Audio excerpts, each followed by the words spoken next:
Hello दोस्तों, स्वागत है आपका अपने YouTube चैनल रोज गोस्वामी लॉ क्लासेस में। और आज मैं आपको कराने वाला हूँ LLB थर्ड ईयर सेम आपका 6। कोड नंबर है 6003 या 603। एक्ट आपका ह्यूमन राइट मानवाधिकार आयोग। क्वेश्चन नंबर है आपका 9, 10, 11, 12। ये चार क्वेश्चन मैं आपको एक साथ करा रहा हूँ, ठीक है। ये चारों क्वेश्चन क्या है, एक से ही संबंधित है। तो आप इन्हें अपनी सुविधानुसार अलग अलग करके देखना। और मैंने सभी को अलग अलग किया हुआ है, लेकिन इनका स्वरूप जो है एक जैसा है। तो मैं इनको ज्यादा वीडियोस ना बनाकर एक में ही क्या है कवर करा रहा हूँ। ये हमारा व्हाट्सअप नंबर है। अगर किसी स्टूडेंट को हमारे पीडीएफ नोट्स चाहिए तो दिए हुए व्हाट्सअप नंबर पे एसएमएस करके हमसे प्राप्त कर सकता है। प्लीज कॉल ना कीजिएगा, थोड़ा समय कम रहता है। और अगर मैं आपकी कॉल नहीं पिक कर पाता हूँ तो मुझे भी बुरा लगता है और आप भी मेरे प्रति थोड़ी गलत धारणा रखोगे, तो इसलिए कॉल ना कीजिएगा। अब से पहले मैं ह्यूमन राइट के काफी क्वेश्चन करा चुका हूं। आप प्ले लिस्ट जाकर देख सकते हो, वहां पर आपको सेम कोड लिखा हुआ मिलेगा। अगर किसी स्टूडेंट का सेम या कोड मैच नहीं करता है तो आप अपने एक्ट और सिलेबस के अकॉर्डिंग अपनी तैयारी कीजिएगा, ठीक है। अब चलते हैं अपने क्वेश्चन पे। क्वेश्चन 9, 10, 11, 12 चार हैं इसके साथ।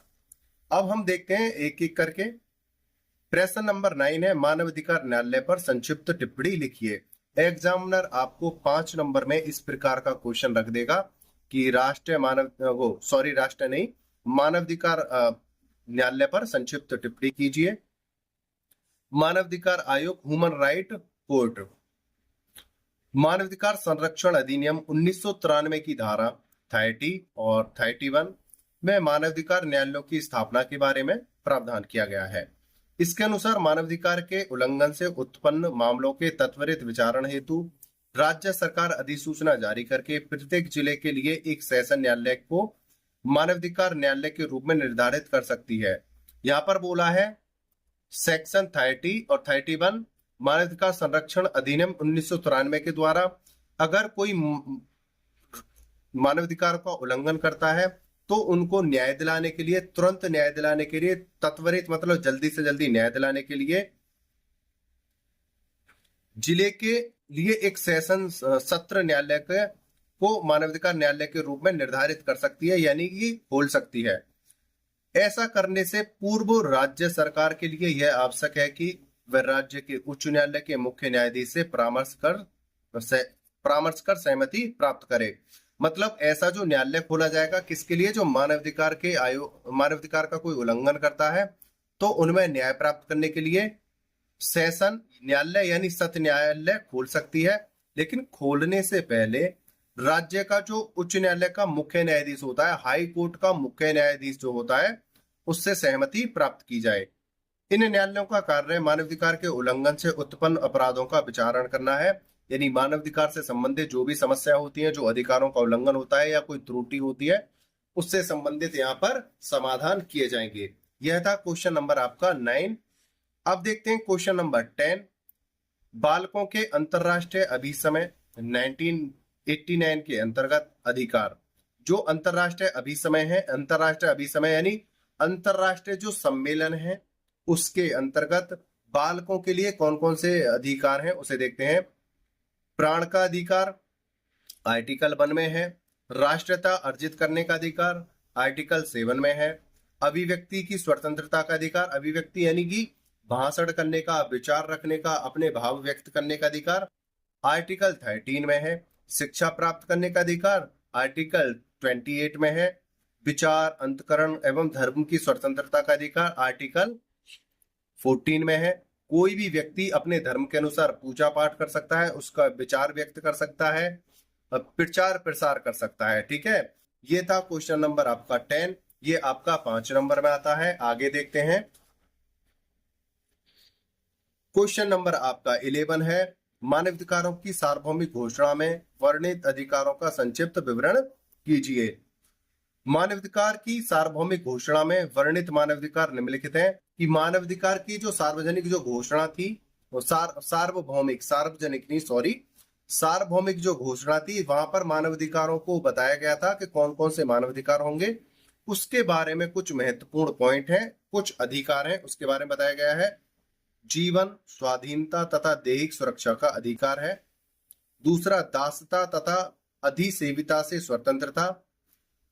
दासता अधिसेविता मतलब किसी भी व्यक्ति को दासता या अधिसेवा में लंबे समय तक नहीं रखा जाएगा बिना उस व्यक्ति की मर्जी के जिसको आप दास या अधिसेवा में रख रहे हो। मनमानी पूर्ण गिरफ्तारी तथा निरोध से स्वतंत्रता, आप जबरदस्ती किसी भी व्यक्ति को किसी राष्ट्र में जबरदस्ती नहीं रोक सकते हो, न ही आप उस पर मनमानी तरीके से गिरफ्तारी करा सकते हो। फोर्थ है राष्ट्रीयता का अधिकार, सभी व्यक्तियों को अपने देश की नागरिकता प्राप्त करने का अधिकार होता है। विवाह करने तथा परिवार स्थापित करने का अधिकार, कोई भी व्यक्ति किसी भी जाति लिंग धर्म समुदाय में शादी कर सकता है, वहां पर किसी भी देश की पाबंदी नहीं होगी, ठीक है। 6 है शांतिपूर्ण सम्मेलन तथा संगम की स्वतंत्रता का अधिकार, कोई भी व्यक्ति शांतिपूर्ण सम्मेलन कर सकता है। संचरण तथा निवास की स्वतंत्रता, संचरण होता है एक स्थान से दूसरे स्थान पर जाना, ठीक है, यानी कि संचरण को हम कह सकते हैं मतलब एक स्थान से दूसरे स्थान पर आप स्वतंत्रता पूर्वक घूम सकते हो और कहीं पर भी अपना निवास स्थान बना सकते हो। कार्य करने का अधिकार, चाहे वो प्रवासी व्यक्ति हो या वो किसी अन्य देश का व्यक्ति हो, अपने जीवन यापन के लिए वो वहां पर क्या है कार्य कर सकता है, और ये क्या है मानव अधिकार का एक सबसे महत्वपूर्ण अधिकार है। पर्याप्त जीवन स्तर का अधिकार, शिक्षा का अधिकार, समुदाय के सांस्कृतिक जीवन में भाग लेने का अधिकार, ये क्या थे महत्वपूर्ण मानवाधिकार थे। अगर ये क्वेश्चन आपका 5 नंबर में आता है या 4 नंबर में आता है तो यहाँ पर हमने क्या है 12 अधिकार से दिए हैं, तो आपको सिर्फ वहां पर 12 ना करके आपको क्या है 12 को कट करना है, 5 या 6 आपको करने हैं। अगर आपको ज्यादा अच्छे से याद है तो आप वहां पर 7 या 8 कर सकते हो, इससे ज्यादा नहीं, सफिशियंट आपके 5 या 6 काफी रहेंगे। हमने यहाँ पे 12 बताए हैं जो आपको याद करने में सुविधा रहे, जो आपको अच्छे से ध्यान में रहे, ठीक है। आगे है क्वेश्चन नंबर हमारा 12,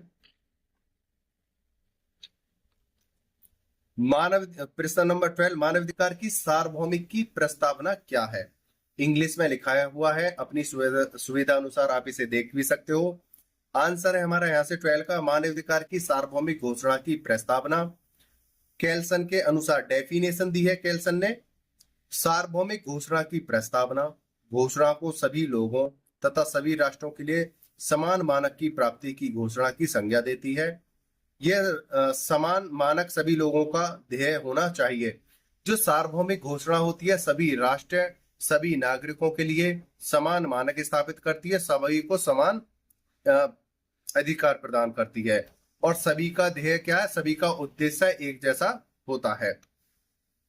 सार्वभौमिक घोषणा में मानव अधिकारों के मूल अधिकार तत्वों तथा सिद्धांतों का उल्लेख व्यापक रूप में किया गया है। जो मानवों को अधिकार दिए जाते हैं उन्हें विस्तृत रूप से लिखा गया है, उनका वर्णन किया है और उन अधिकारों को दिया गया है, बताया गया है। इस विचार को इस सिद्धांत में शामिल किया गया है कि मानव परिवार के सभी सदस्यों की जन्मजात गरिमा तथा समान एवं असंक्राम्य अधिकारों की मान्यता, जिसमें स्वतंत्रता न्याय तथा शांति का अधिकार है। सभी व्यक्तियों को समान स्वतंत्रता है, न्याय का अधिकार है और शांति का अधिकार है। कोई भी व्यक्ति किसी भी व्यक्ति की एकांतता में भंग नहीं कर सकता है, उसकी एकांतता की शांति को भंग नहीं कर सकता है।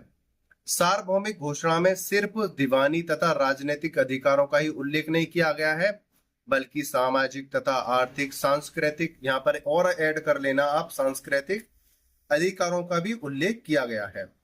सार्वभौमिक घोषणा के आर्टिकल 2 से 21 में उन सिविल तथा राजनीतिक अधिकारों के संबंध में प्रावधान किया गया है जिन्हें साधारणतः संपूर्ण विश्व में मान्यता दी गई है।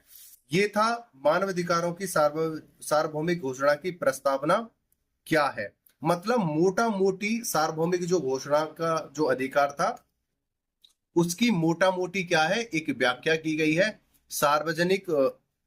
सार्वभौमिक जो प्रस्तावना है मानवाधिकारों की वो